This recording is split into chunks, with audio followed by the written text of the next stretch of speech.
اعوذ باللہ من الشیطان الرجیم بسم اللہ الرحمن الرحیم انما یرید الشیطان ان یوقع بینکم العداوۃ والبغضاء فی الخمر والمیسر ویصدکم عن ذکر اللہ وعن الصلاۃ فہل انتم منتہون صدق اللہ العظیم وصدق رسولہ النبی الکریم ان اللہ وملائکتہ یصلون علی النبی یا ایہا الذین آمنوا صلوا علیہ وسلموا تسلیما الصلاۃ والسلام علیک یا سیدی یا نبی اللہ وعلی آلک واصحابک یا سیدی یا حبیب اللہ اللہم صلی علی سیدنا ومولانا محمد معدن الجود والکرم وآلہ وبارک وسلم۔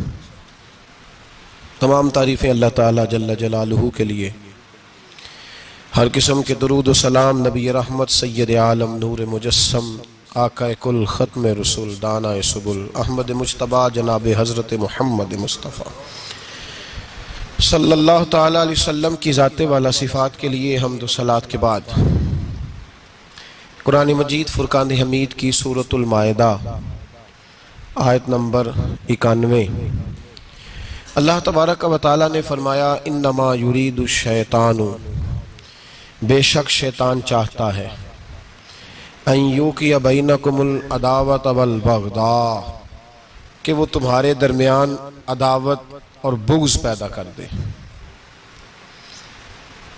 اس کی یہ خواہش ہے، وہ یہ چاہتا ہے کہ تمہارے بیچ دشمنی، عداوت اور بغض پیدا کر دے۔ پھر وہ کیا کرتا ہے؟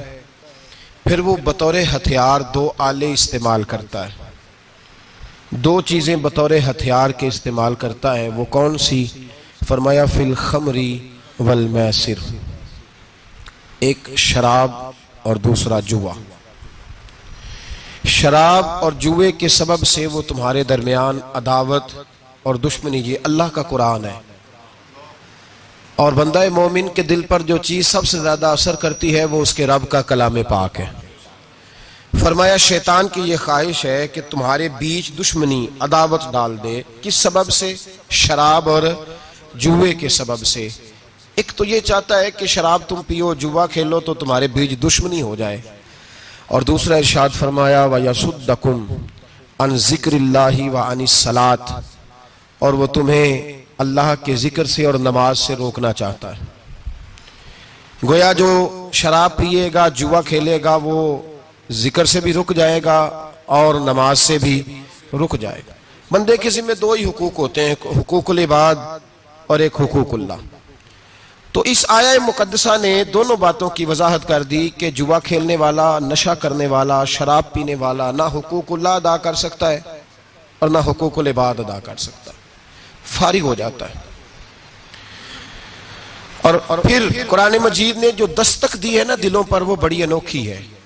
یہ دونوں باتیں بیان کر کے میرے رب نے سوال پوچھا اپنے بندوں سے۔ ارشاد فرمایا اللہ کریم نے دونوں باتیں بیان کرنے کے بعد، اور سوال کا انداز بڑا انوکھا ہے، فرمایا فَهَلْ أَنْتُمْ مُنْتَهُونَ، تو کیا تم باز آ گئے ہو؟ ارشاد فرمایا کیا تم کبھی آپ ان لفظوں کا حسن سمجھیں، قرآن مجید کے ان الفاظ کی گہرائی کو سمجھیں۔ فرمایا تمہیں بتایا ہے کہ شراب پینے والا، جوا کھیلنے والا نہ حقوق العباد ادا کر سکتا ہے نہ حقوق اللہ ادا کر سکتا۔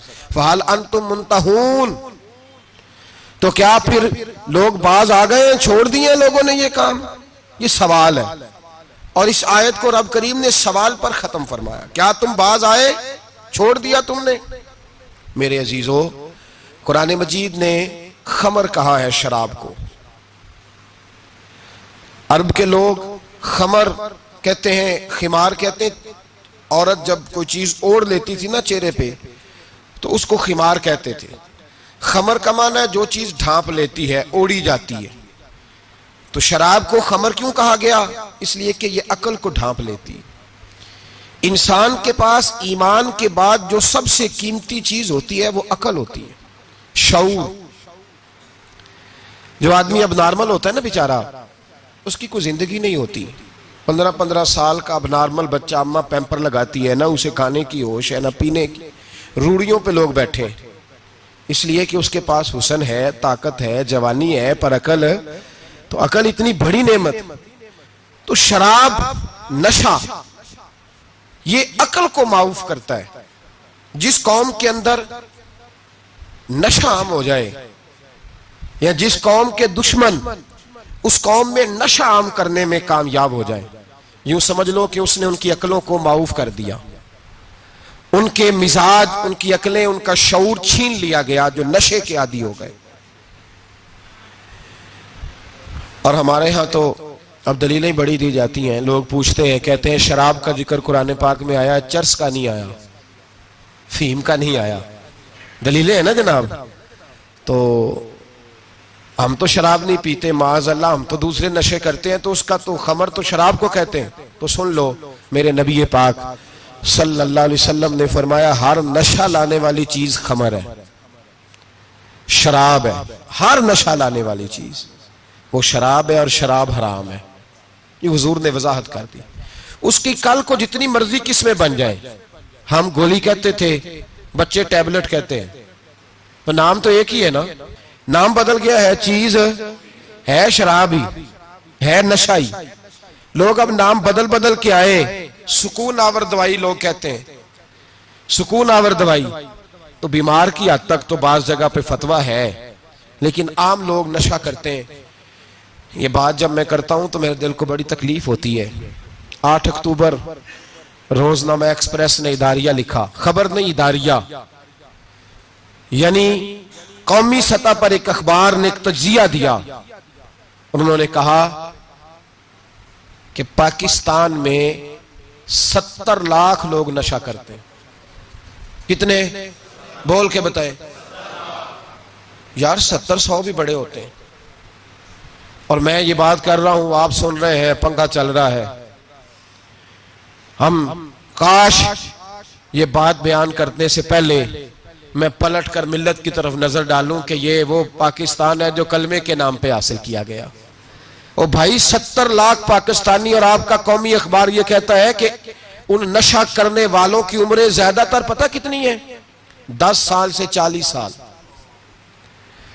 تو دہشت گردی کو رو رہا ہے اور تیری نوجوان نسل کا سارا دماغ معاف کر دیا نشے پہ لگا کے. 10 سال سے 40 سال کے لوگ نشہ کرتے ہیں، اور حد ہو گئی.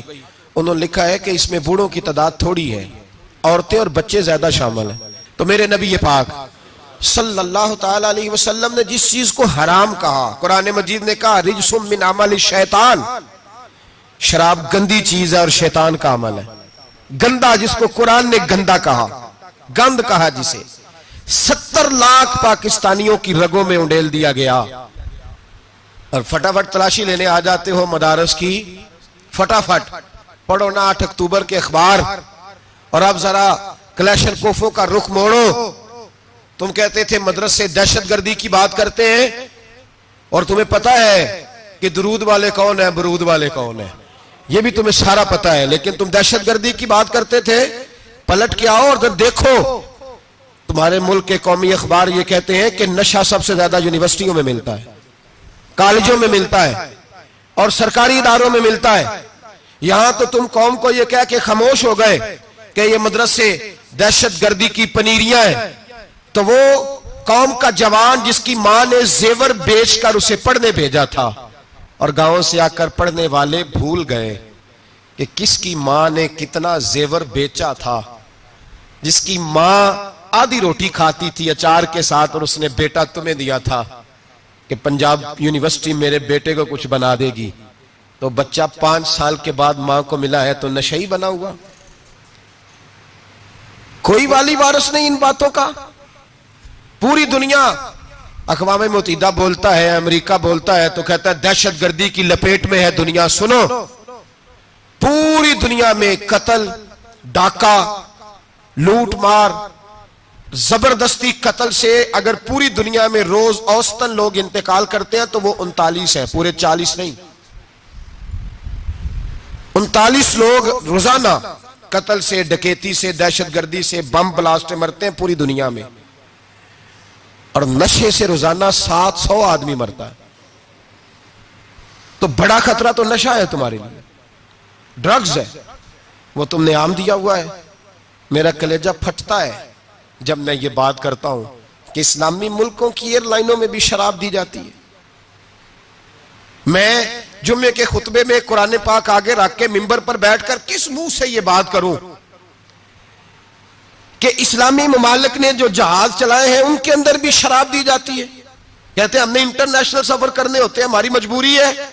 تمہاری مجبوری پیسہ ہے کہ خدا رسول کا دین ہے؟ اتنا ظلم. اور میں صوفیاء کی جماعت سے تعلق رکھتا ہوں اور میرا یہ موقف ہے کہ انقلاب جب بھی آئے گا وہ تصوف کی بنیاد پر آئے گا. صوفی انقلاب لائیں گے, پر میں کیا کروں, میں مجبور ہوں, میں چھپا نہیں سکتا, مجھے کھول کے بتانی پڑے گی بات. آگے میرے قرآن ہے, مسجد کا مقام ہے, کیا کروں. یہ بات کرتا ہوں تو مجھے لگتا ہے کہ میں بھی مجرم ہوں اس میں. یہ لفظ جب ادا کرتا ہوں تو شرم سے میری زبان لڑکھڑاتی ہے کہ یار درباروں پہ بھی نشہ بکتا ہے. میں یہ بات کر رہا ہوں صوفیاء کا ترجمان, درباروں پہ, مزاروں پہ. اور سجادہ نشینوں, تمہیں زمین نگل جائے, آسمان تمہیں لے اڑے, تم پر قہر نازل ہو, تم نے باپ دفن کر کے تو وہاں نشے کا اڈا بنا لیا ہے. ماؤں سے بیٹے چھیننے لگے ہو, عورتوں کے سروں سے کپڑے چھیننے لگے ہو, سہاگ مارنے لگے ہو, بیٹیاں اور بیٹے یتیم کرنے لگے ہو, نشہ بیچتے ہو درباروں اور مزاروں پہ. یہ تماشا لگ گیا. آپ کیسے کروں یہ بات, پر کرنی پڑ رہی ہے, مجبوری ہے, یہ مضمون مکمل نہیں ہو سکتا. بند کر دیں وہ دربار, ہمیں نہیں چاہیے جن درباروں پہ نشہ بکتا ہے. میں ذمہ داری سے کہہ رہا ہوں, بات ریکارڈ ہو رہی ہے. جوتے کی نوک پہ وہ سجادہ نشین جو امت کو ڈرگز دیتا ہے, وہ سجادہ نشین کا ڈیرا نہیں, وہ گند کا اڈا ہے. وہاں سے فیض نہیں مل رہا, امت کی تباہی ہو رہی ہے. بتا دو, پھیلا دو, اس کو اعتراض کرنا ہے کرو. میرے رسول پاک سید عالم صلی اللہ تعالی علیہ وسلم کا دین ضروری ہے, کسی پیر کی سجادگی ضروری؟ بولیے سجادگی ضروری؟ بڑی ذمہ داری سے کہہ رہا ہوں اور نمائندگی کر رہا ہوں اپنی جماعت کی. نہ ہمارے بزرگوں نے کل اس کی حمایت کی تھی, نہ آج کرتے ہیں, نہ قیامت تک کریں گے. بند کر دیں وہ دربار اور مزار. بزرگ دنیا میں یہ کام کرنے آئے تھے اور ہماری سوچ اتنی گر گئی ہے, اتنے ہم کمزور ہو گئے. کہتے ہیں جب اس کو چڑھ جاتی ہے تو پھر بڑی معرفت کی باتیں سناتا ہے. تجھے شرم نہیں آئی یہ لفظ کہتے ہوئے؟ اب نشئی تجھے معرفت سکھائے گا؟ اب تو شرابی سے, بھنگی چرسی سے دین سیکھے گا؟ کہتے ہیں اس نے پی ہوئی تھی, چڑھی ہوئی تھی, میں بات کر دی تو میرا کام بن گیا. اتنی گندی اور میلی سوچ صاحب ایمان کی ہوتی ہے. تو اب نشیوں سے جا کر دعائیں کرائے گا؟ سن, میرے نبی پاک صلی اللہ علیہ وسلم نے فرمایا جو شراب پی لے, نشہ کر لے, اس کی تو 40 دن تک عبادت رب قبول نہیں فرماتا. تو کہتا چڑھی ہوئی تھی تو اس نے دعا کر دی, تجھے شرم ہی نہیں آئی بات کرتے؟ حیا ہی نہیں کیا تو نے جملہ بولتے؟ یہ کوئی تصوف اور طریقت ہے؟ جاؤ اٹھا کے لے جاؤ. ایسی کوئی تصوف اور طریقت ہمیں نہیں چاہیے. ہمیں وہ والی طریقت چاہیے جس میں خدا کے قرآن کی بات ہوتی ہے اور محمد مصطفیٰ کے فرمان کی بات ہوتی ہے صلی اللہ علیہ وسلم. تو بھائی یاد رکھو, یہ کوئی طریقہ نہیں. ایک مزار ہے, مجھے ایک صاحب کہنے لگے آ جائیں یہاں بھی فاتحہ پڑھیں. میں نے کہا یہاں کیا ہے؟ کہنے لگے تھے تو بابا جی نشہ وشہ کرتے, پر اب سنا ہے لوگوں کی منتیں بڑی پوری ہوتی ہیں. مجھے جذبات بڑے کم آتے ہیں. میں نے اس آدمی کو گریبان سے پکڑ لیا, میں کہ ادھر ہٹ, وہ تو نشہ کرتا تھا اور تو جاتا تھا, تیری یہ کیسے طاقت ہوئی؟ تو نے مجھے مشورہ دے دیا, تو ہمیں کمزور سمجھتا ہے؟ ہم کمزور ایمان کے لوگ ہیں. اور میں یہاں تجھے کہوں گا نہیں نہیں میں یہاں نہیں جاتا, میں وہاں جاتا ہوں. بالکل کوئی لگی لپٹی بات نہیں, کھری بات. تصوف وہ, دربار وہ جہاں قرآن پڑھا جائے اور رسول اللہ کی حدیث سکھائی جائے, باقی کوئی مطلب نہیں کسی قسم کا. میں داتا صاحب کبھی جاؤں نا جلسہ کرنے کسی کام سے, کسی تقریب میں, تو میں داتا صاحب کے مزار پہ نہیں جاتا. میں کہتا ہوں یار یہ یرانہ نہیں کہ بندہ کسی کام آیا تھا تو فاتحہ پڑھ لی, واپس چلو. گکھڑ سے سپیشل آئیں گے داتا صاحب کے مزار پہ حاضری دین, اور میرے سنگی گواہ ہیں کہ میں سپیشل ٹائم نکال کے بہت سارے کام چھوڑ کے سپیشل جاتا ہوں. اور میں مراد ماننے نہیں جاتا, میں داتا صاحب کا شکریہ ادا کر دے جاتا ہوں. میں ان سے کہتا ہوں حضور آپ کی مہربانی، آپ یہاں آئے تو ہمارے بڑے بھی رسول اللہ کے غلام بن گئے. میں تو سلام عقیدت پیش کرنے جاتا ہوں. ہم مزارات پر جانے کے قائل نہیں، بلکہ ہماری تو عقیدت کا درجہ ہی مکمل نہیں ہوتا جب تک ہم مزار پہ سلام نہ کریں. پر مزار داتا صاحب کا، مزار خواجہ معین الدین اجمیری کا، مزار غوث اعظم جیلانی کا، مزار محدث اعظم مولانا سردار احمد کا، مزار اولیاء کا، مزار میاں شیر محمد شرک پوری کا، مزار رب کریم کے بندوں کا. بھنگیوں چرسیوں کے مزار نہیں ہوتے، اور نام ان مزارات کے قائل ہے، بالکل قائل نہیں ہم. میں تھوڑے دن پہلے لاہور گیا تھا تو میں کار میں میاں صاحب میاں شیر محمد شرک پوری کا ذکر کر رہا تھا. میں اپنے دوستوں سے کہہ رہا تھا یار بہت بڑا بابا ہوا ہے. تو مجھے کہنے لگی کرامت کیا ہے؟ میں نے کرامت یہ ہے کہ ساری زندگی سنت کا درس دیا ہے. تو مجھے کہنے لگے آپ کبھی گئے نہیں؟ میں نے کہا میں اسپیشل گیا تھا اور تھوڑے دنوں کے بعد پروگرام بناؤں گا تو میں ساتھ لے کے جاؤں گا. ہم مزارات کے قائل ہیں، حاضریاں دیں گے مزاروں پہ، لیکن بھنگیوں چرسیوں کے مزاروں پر جانے کے قائل ہیں. زور سے بولے، یہاں جانے کے قائل ہیں. کوئی عقیدہ نہیں ہے ہمارا. نشہ بکے گا مزاروں پہ، اب یہ تصوف ہوگا وہاں، یہ طریقت ہوگی. اور ملت پر رحم کھاؤ. خدا را اگر تمہارے قومی ادارے کہتے ہیں رپورٹ کرنے والے کہ 70 لاکھ پاکستانی نشہ کرتا ہے، تو کیا تمہیں یہ نہیں پتا کہ نشہ بیچتا کون ہے؟ کیا تمہیں یہ نہیں پتا کہ ڈرگز کا کاروبار کون کرتا ہے؟ اگر تمہیں یہ پتا ہے تو کیا یہ خبر نہیں تمہیں کہ ان رگوں پر یہ خون اتارتا کون ہے؟ میں اپنے بزرگوں سے معذرت کے ساتھ، نشے کا آغاز، ناراض تو نہیں ہو جائیں گے بزرگ؟ نوجوانوں کو میں لتاڑ لیتا ہوں، لیکن بزرگوں کی عزت کرنا سنت ہے. تو میں بزرگوں سے معذرت کے ساتھ، یہ یوں سمجھ لیے خوگرے حمد سے تھوڑا سا گلا بھی سن لے. نشہ سگریٹ سے شروع ہوتا ہے، سگریٹ سے. میں تمباکو کو حرام نہیں کہتا، یہ فتویٰ نہیں دے رہا.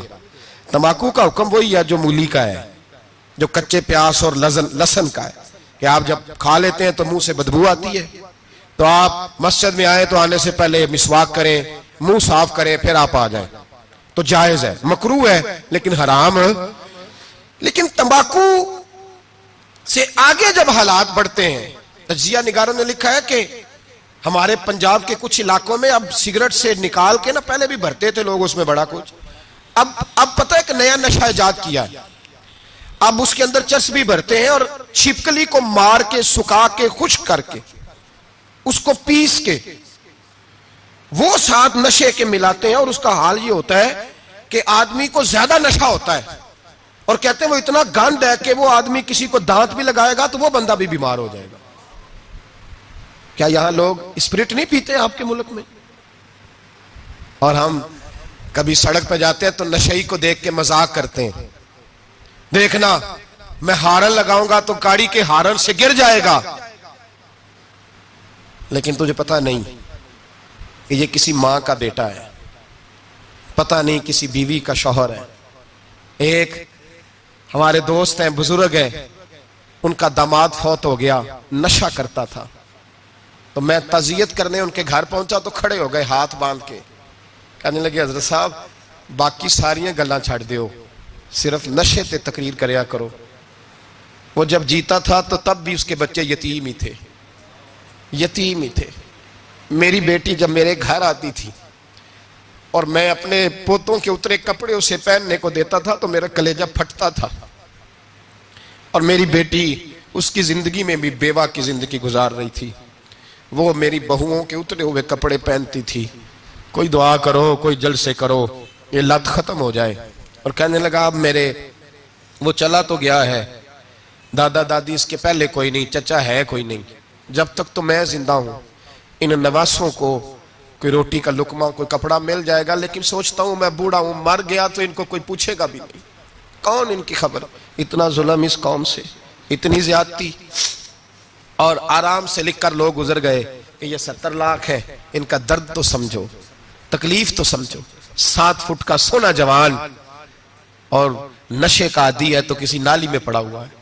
اور میں نے کہا اس قوم کے ساتھ اس سے بڑا بھیانک مذاق کیا ہوگا.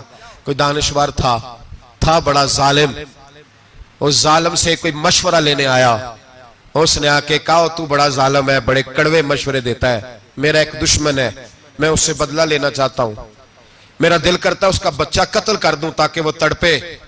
تو ظالم نے کہا اسے قتل نہ کر، وہ تو اس کا باپ 2-4 مہینے رو کے چپ کر جائے گا، پھر میں سخت سزا دینا چاہتا ہوں، مشورہ دے۔ تو اس نے کہا اس کے بچے کو نشے پہ لگا دے، جس کا بچہ نشہ کرے گا وہ باپ روز مرے گا، روز جیے گا، وہ ماں روز مرے جیے گی، نشے پہ لگا دے۔ اس قوم کے ساتھ سب سے بڑا ظلم یہ ہوا کہ ملت کا جوان نشے پہ لگ گیا، ڈرگز پہ لگ گیا، اتنے تباہ حالات ہوئے کہ جوان چڑھتی جوانیاں، اماں نے کتاب دے کے بھیجا تھا اور کالج سے واپس آئے تو نشے کے ٹیکے ہاتھوں میں پکڑے ہوئے، ٹیکے۔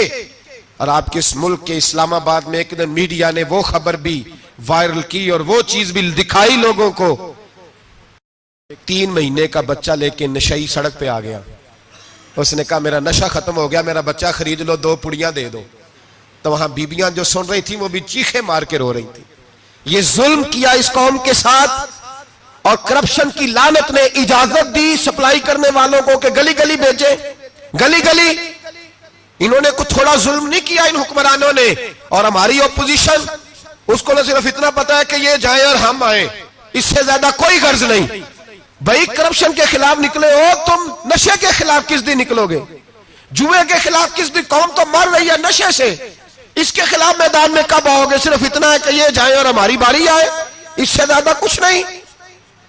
جتنے مجرم وہ ہیں اتنے ہی تم بنتے جا رہے ہیں، اس لیے کہ اصل بات پر نہ وہ آتے ہیں اور نہ اصل بات پر یہ آتے۔ بھائیو، میرے نبی پاک صلی اللہ تعالی علیہ وسلم، اور ایک اور تماشا ہے، یہ میرے پہ اللہ کا یہ احسان رہا، اس لیے نہیں کہ میں پرہیزگار آدمی ہوں، نیک ہوں، اس لیے نہیں، ویسے ہی اللہ بعض اوقات اسباب بناتا ہے، سبب بناتا ہے۔ مجھے نہ شراب کے رنگ کا پتہ ہے، نہ اس کی خوشبو کا پتہ ہے، نہ میں نے کبھی زندگی میں دیکھی ہے، یہ کرم ہے میرے حضرت صاحب کا، میں نے نہیں دیکھی، مجھے نہیں پتا کیسی ہوتی ہے، کچھ باتیں میں نے سنی ہیں۔ ایک محفل میں بیٹھا تھا مجلس میں، تو ایک شخص نے کہا کھانسی نہیں جاتی بچے کی، دوسرا اس کو مشورہ دے رہا ہے،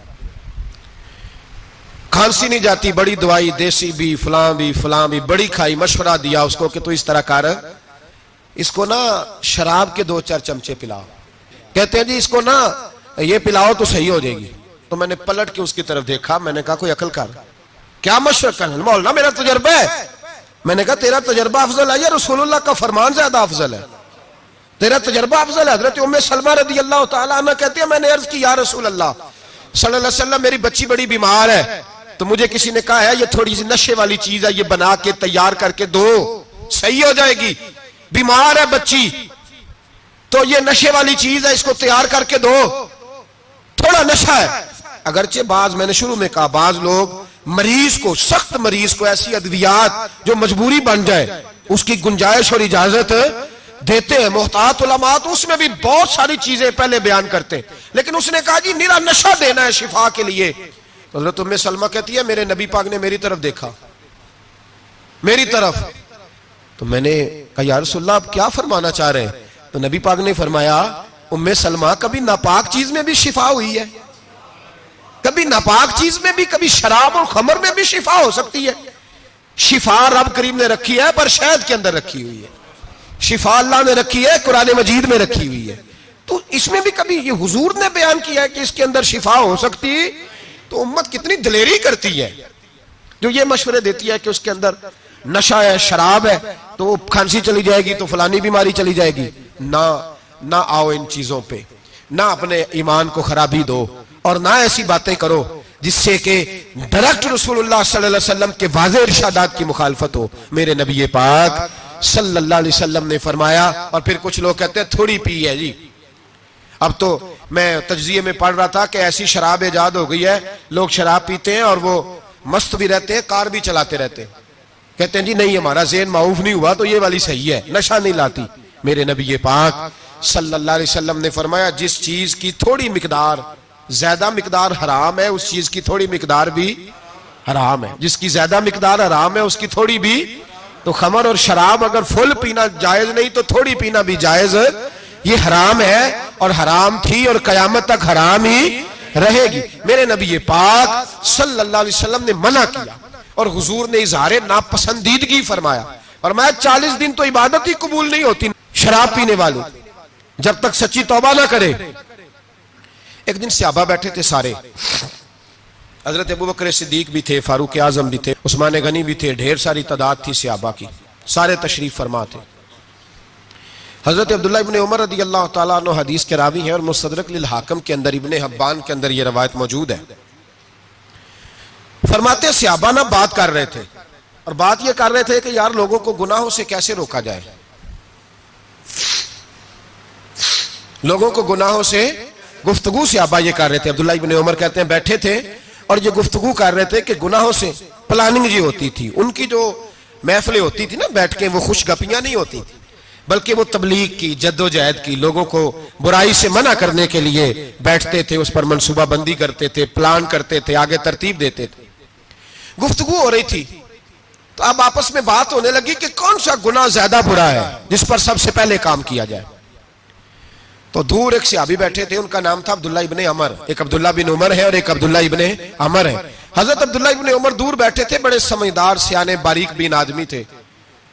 تو حضرت عمر فاروق اپنے بیٹے سے کہنے لگے جا عبداللہ ابن عمر سے پوچھ کے آ کہ سب سے سخت گناہ کون سا ہے۔ توجہ ہے میرے بھائیوں، ادھر دیکھیے گا میری جانب، پوچھ کے آ کہ سخت گناہ کون سا ہے۔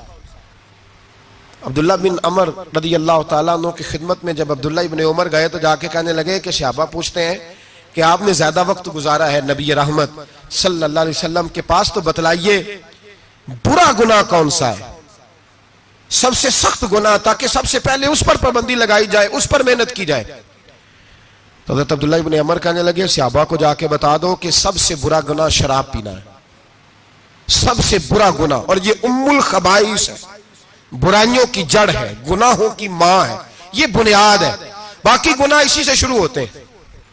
کہتے ہیں میں نے آ کے بتایا تو حضرت ابو بکر صدیق رضی اللہ تعالیٰ عنہ سیدنا فاروق اعظم کہنے لگے خود جاتے ہیں، ان کے پاس خود جاتے ہیں، چونکہ ہم نے بات سننی ہے، ہم خود جاتے ہیں اور ان سے جا کر کے سوال کرتے ہیں کہ اگر آپ کو اس تفصیل کا پتہ ہے نا تو اس کے پیچھے بھی کوئی تفصیل ہوگی جو میرے نبی پاک نے بیان کی ہوگی صلی اللہ تعالی علیہ وسلم، اس تفصیل کا بھی آپ کو پتہ ہوگا جو نبی پاک نے بیان کی ہوگی، اس بات کے پیچھے جو بیک گراؤنڈ ہے، جو پس منظر ہے۔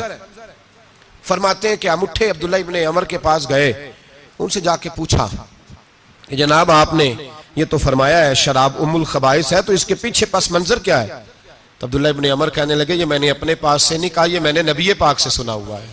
حضور سید عالم صلی اللہ علیہ وسلم بیٹھے تھے تو حضور نے فرمایا شراب، یہ نشہ، یہ برائیوں کی ماں ہے۔ اور پھر حضور نے ایک مثال بیان فرمائی، نبی رحمت علیہ السلام نے فرمایا بنی اسرائیل کا ایک واقعہ ہے، ایک خوبصورت جوان تھا تو ایک عورت کا دل آ گیا اس پر۔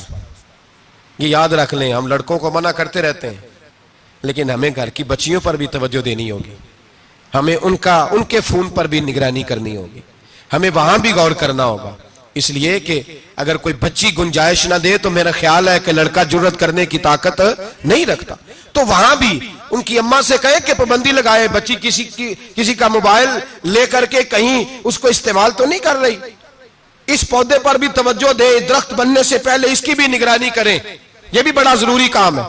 عورت کا دل آ گیا تو نبی پاک علیہ السلام فرماتے اس نے کوئی بہانہ لگایا، کسی کو کہا کہ اس نوجوان کو بلا کے لاؤ، اس کو کہو کہ ہم نے کوئی گواہی لینی ہے تجھ سے۔ وہ نوجوان آیا، ایک کمرے میں داخل ہوا تو اگلے کمرے میں لے گئے، وہاں داخل ہوا تو اس سے اگلے کمرے میں لے گئی، وہ داخل ہوا تو اسی طرح 7 مکفل کمروں میں لے گئی۔ میرے کریم رسول میرے محبوب پاک علیہ السلام فرماتے ہیں، صحابہ کو سمجھا رہے ہیں میٹھے لب و لہجے میں، فرماتے ہیں جب سب سے پچھلے کمرے میں لے گئی تو ایک لڑکا بندھا ہوا تھا وہاں رسیوں سے، شراب کا پیالہ پڑا ہوا تھا، اور بی بی کہنے لگی کوئی گواہی شواہی نہیں لینی، تجھے اس لیے بلایا ہے کہ تیرے اوپر دل آ گیا ہے، اب میرے ساتھ منہ کالا کر۔ تو وہ جوان کہنے لگا نہیں، میں نے اپنے نفس کو پاک رکھا ہوا ہے، میری نظر بھی پاک ہے، دل بھی پاک ہے، اور اس کی برکت یہ ہے کہ رب نے میری روح کو بھی پاک رکھا ہوا ہے، تو میں یہ حرکت نہیں کر سکتا۔ پاک لوگ پلید کاموں کی جانب توجہ نہیں کرتے، میں یہ حرکت نہیں کر سکتا۔ اقبال نے اپنے بیٹے کو دعا دی تھی، اس نے کہا تھا حیا باقی نہیں ہے زمانے کی آنکھ میں، خدا کرے کہ رہے تیری جوانی بے داغ، خدا کرے کہ رہے تیری جوانی بے داغ۔ کہا میرے ساتھ منہ کالا کر، اس نے کہا میں نہیں کرتا۔ کہنے لگی چل پھر اس کو قتل کر، اس کو میں نے باندھا ہوا۔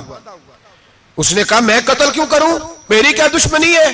کہا پھر شراب پیو؟ کہا میں شراب بھی نہیں پیتا۔ تو وہ کہنے لگی اب تو میں نے تجھے اپنے چنگل میں پھانس لیا ہے، اب تو یہاں سے بچ کے جا نہیں سکتا، اور اگر تو باہر جائے گا تو میں شور کروں گی، لوگ جمع کروں گی، اس نے میری عزت آبرو پہ ہاتھ ڈالا ہے، تو بچ تو نہیں سکتا، ایک کام تو کرنا پڑے گا۔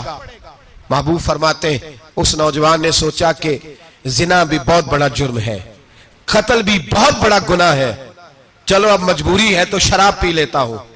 لیکن وہ سمجھا نہ کہ شراب تو بنیاد ہے۔ اس نے ایک پیالہ جو پیا، کہنے لگا ایک اور دے دو، دوسرا پیا تو کہنے لگا ایک اور دے دو، اب 3 پیالے 3 بوتلیں شراب جو پی چکا تو خماری چڑھ گئی۔ اب اس عورت کے قریب جانے لگا کہ میں تیرے ساتھ زنا کروں گا۔ اس نے کہا جب تک میں قریب نہیں آنے دوں گی جب تک تو اسے قتل نہ کرے۔ اس نے اسے قتل بھی کیا، زنا بھی کیا۔ تو محبوب فرمانے لگے یہ قتل اور زنا جو ہوا ہے تو یہ شراب کی وجہ سے ہوا ہے، گویا شراب وہ جرم ہے جو قتل بھی کرائے گی، جو زنا بھی کرائے گی۔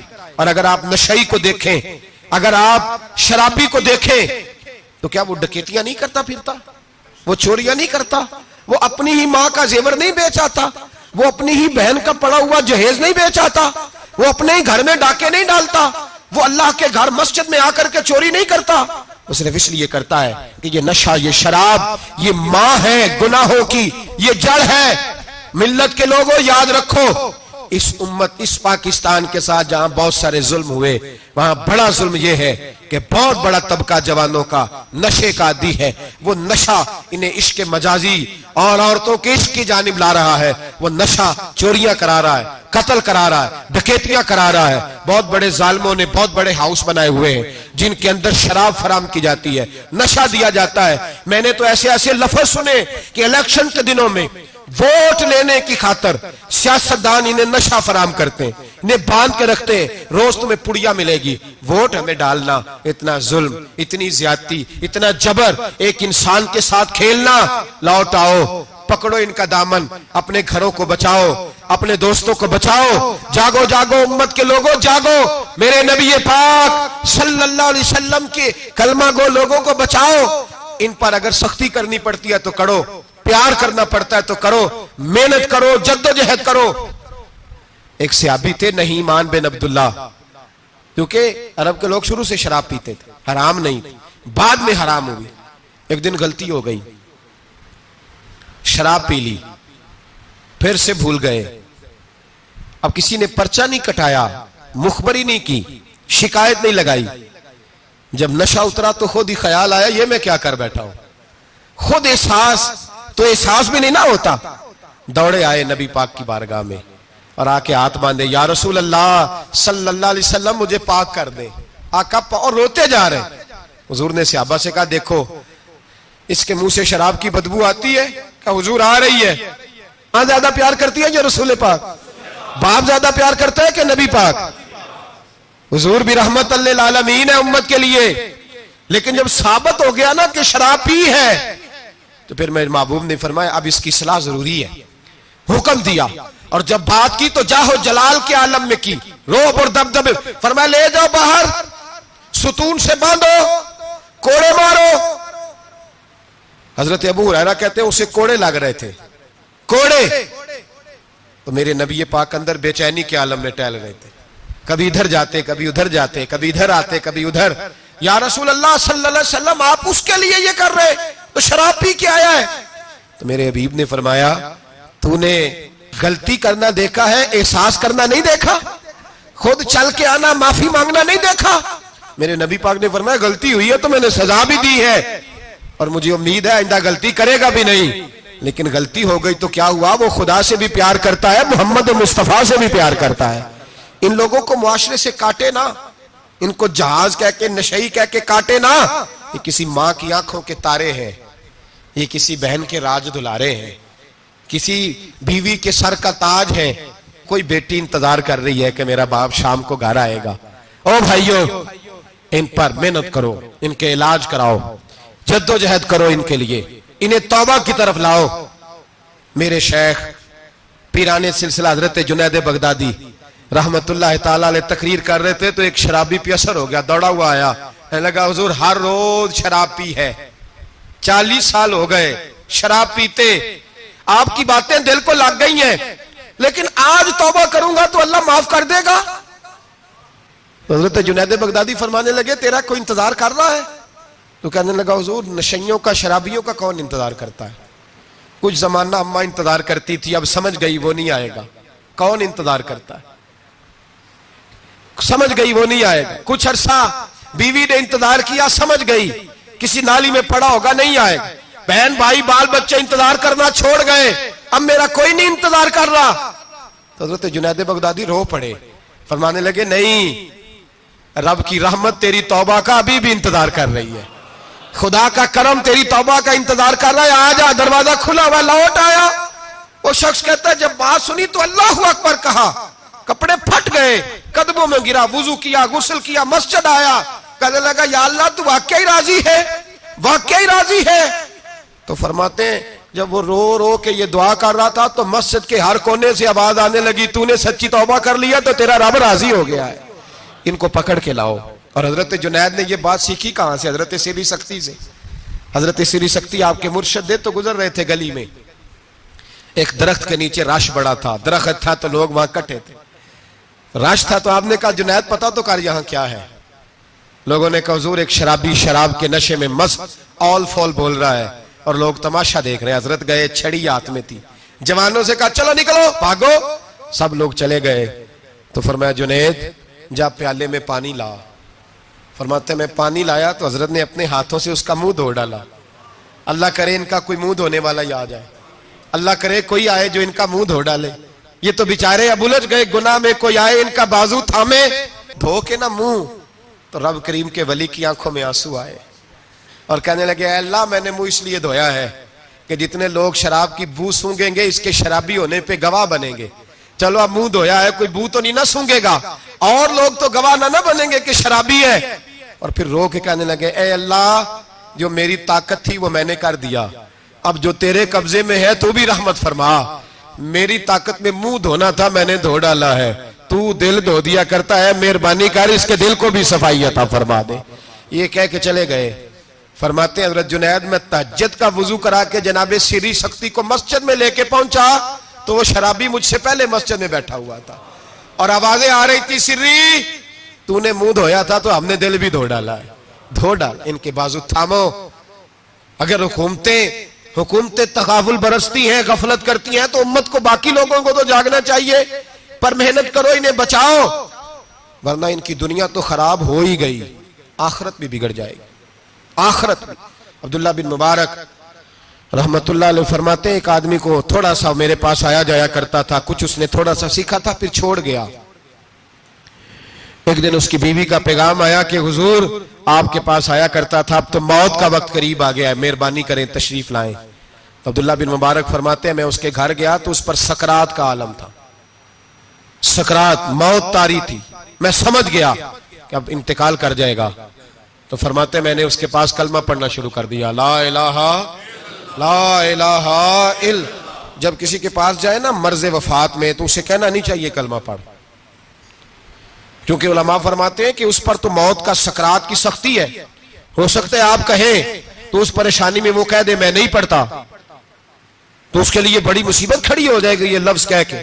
تو آپ اس طرح کریں جب جائیں تو اس کے سامنے جا کے کیا کہیں، کلمہ پڑھنا شروع کر دے، پڑھنا شروع کر دے، لا الہ الا اللہ، یہ آواز دینی شروع کریں، وہ بھی آپ کو دیکھ کے پڑھے گا۔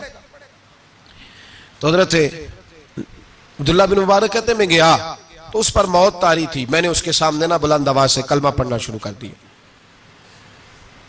تو وہ ساری باتیں کرتا لیکن جب وہ کلمہ پڑھنا چاہتا نا لا الہ الا اللہ محمد الرسول اللہ صلی اللہ علیہ وسلم، اس کی زبان سے نکلتا نہیں تھا۔ فرماتے میں بڑا پریشان ہوا، میں نے اس کو کہا تو کیا کر رہا ہے؟ تو وہ رو پڑا، کہنے لگا حضور میں کوشش کرتا ہوں، باقی سارے لفظ نکلتے ہیں، آپ سے باتیں بھی کر رہا ہوں، پر جب میں کلمہ پڑھتا ہوں تو میری زبان پہ جاری نہیں ہوتا۔ حضرت فرماتے ہیں تھوڑی دیر گزری کہ اس کی روح پرواز کر گئی، میں بڑا پریشان تھا، روز یہ بات میرے ذہن میں گھومتی تھی کہ وجہ کیا تھی۔ ایک دن مجھے خواب میں ملا، اللہ اکبر، تو فرماتے ہیں اس کا سارا جسم زخمی تھا۔ میں نے کہا تجھے کیا ہوا؟ اور کلمہ نہ پڑھنے کی وجہ؟ کہنے لگا حضور میرا رب مجھ سے ناراض ہے، اور میں بڑی تکلیف میں ہوں، میرے لیے دعا کریں۔ فرماتے میں نے کہا تیری غلطی کیا ہے؟ کہنے لگا سارا زمانہ روکتا تھا پر میں ہر جمعرات کو شراب پیا کرتا تھا، ہر جمعرات کو میں شراب پیتا تھا، ماں روکتی، بہن روکتی، بھائی روکتے، رشتہ دار روکتے، میں ہر جمعرات کو ہفتے میں ایک دن پیتا تھا۔ اس کا نقصان یہ ہوا کہ مرتے وقت میری زبان پہ کلمہ بھی جاری نہیں ہوا۔ میرے رسول پاک سید عالم صلی اللہ علیہ وسلم کو صحابہ نے بتایا کہ یا رسول اللہ صلی اللہ علیہ وسلم ایک آدمی شراب اتنی پیتا تھا کہ شراب کے نشے میں مر گیا ہے، نشے کی حالت میں مر گیا ہے۔ میرے حبیب نے فرمایا قیامت کے دن اٹھے گا تو اس کے منہ سے بھی شراب کی بدبو آ رہی ہو، اسی حال میں اٹھایا جائے گا اور سزا دی جائے گا۔ قیامت میں بھی حال بڑا سخت ہوگا، دنیا بھی تباہ، قبر بھی تباہ، آخرت بھی تباہ، اور پھر وہ لوگ زندہ لاشیں بن کے وقت گزار رہے ہیں۔ اظہار بیزاری کریں، ہمارے ہاں تو فیشن ہے، فیشن ہے، اور شرابیوں کی دوستی، ظالموں کے ساتھ جرانے، ہمارا آنا جانا، پروٹوکول دینا، ہمیں پتا ہوتا ہے کہ کون کتنا شرابی ہے، ہمیں پتا ہوتا ہے۔ سوشل میڈیا پہ روز ویڈیو آتی ہیں، روز شور اٹھتا ہے، بڑے بڑے شرابی کبابی اس ملک کی باغ دور سنبھالے ہوئے ہیں، پر ہمارے تو جرانے ہیں نا، اس لیے کہ ہمیں بھی تھانہ کلچر کو پروان چڑھانا ہے، ہمیں بھی ضرورت پڑ سکتی ہے، جھگڑے میں تھانے لے جانا پڑتا ہے تو کیا کریں، جرانے رکھنے پڑتے ہیں۔ حضرت امام شافعی فرمایا کرتے تھے جس نے دوستی رکھی شرابی سے اور راضی ہوا اس کے شراب پینے پر، اللہ قیامت کے دن اسے بھی سزا دے۔ حکم یہ ہے کہ اسے سمجھاؤ، بہلاؤ، قائل کرو، سختی کرو، دوستی توڑو، پھر بھی باز نہ آئے تو رخ موڑ جاؤ، پھر اس کے ساتھ تعلق رکھنے کی اجازت نہیں ہے میرے بھائی۔ اور ہمارے ہاں تو یہ چودھری اور وڈیرا اور سپہ سالار ہونے کی علامت ہے نا، اب یہ علامت ہے نا جناب، مال آ جائے تو پھر کہتے ہیں وہاں، اور میں نے تو شروع میں کہا تھا اب لوگ اس کو فخر کا باعث جانتے ہیں۔ گندگی کھانے والا باعث فخر نہیں ہوتا، جو گند کھائے وہ باعث فخر نہیں، فخر وہ ہوتا ہے جس کا کردار زیادہ اعلیٰ ہوتا ہے۔ یہ کوئی علامت نہیں کہ میں بڑے قبیلے سے ہوں تو اب ہمارے بچوں کو اجازت ہے وہ نشے کرتے پھریں، شرابیں پیتے پھریں، موج کرتے پھریں، یہ کوئی فخر کی علامت نہیں، یہ شرم کی علامت ہے۔ باپ کا سر آج تو فخر سے بلند ہوتا ہے نا، معاذ اللہ استغفر اللہ، کہ وہ دیکھو جی وہ شرابیں بھی پیتا ہے، مونچھیں بھی بڑی رکھی ہوئی ہیں، بدماشی بھی کرتا ہے۔ پتہ تجھے اس وقت چلے گا جب تیرے پاؤں تک آگ آئے گی، اور جب تیرا گھر اجڑے گا، جب تباہیاں ہوں گی، جب یہ بیچ ڈالے گا ہر شے، جب یہ تجھے کسی کام کے قابل نہیں چھوڑے گا، پھر تجھے خبر ہوگی۔ قرآن نے اسے ناجائز کہا، رسول پاک نے اسے ناجائز کہا، اور مولا علی کی ایک بات تو حرف آخر ہے۔ کسی نے کہا حضور آپ شراب اور نشے کے بارے میں کیا فرماتے ہیں؟ تو حضرت علی کہنے لگے بہتے دریا میں ایک قطرہ گرے شراب کا اور پھر وہ دریا خشک ہو جائے اور اس کی سطح پہ گھاس ہو گئے، اور میرا گھوڑا اگر وہ گھاس کھا لے تو میں اس گھوڑے کی سواری بھی پسند نہیں کرتا۔ ایک قطرہ شراب گر پڑے۔ جناب ابو بکر صدیق رضی اللہ تعالیٰ عنہ سے کسی نے پوچھا جاہلیت کے زمانے میں تو سارے شراب پیتے تھے، آپ نے کبھی پی تھی؟ تو آپ فرمانے لگے میں وہ کام نہیں کرتا جو کرنے کے بعد بیوی اور بہن کی پہچان ختم ہو جاتی، میں وہ کام ہی نہیں کرتا۔ اتنا غلیظ کام کیسے کروں کہ جو پینے کے بعد یہی خبر نہ ہو کہ بیوی کون سی اور بہن کون سی ہے۔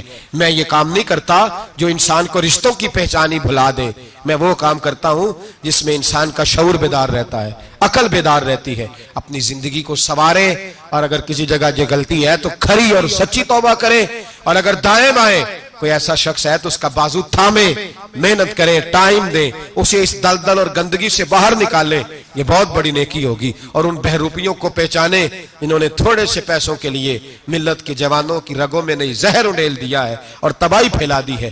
دعا کرتا ہوں رب کریم کی بارگاہ میں اللہ ہمیں سمجھنے کی توفیق عطا فرمائے۔ آخر دعوانا ان الحمد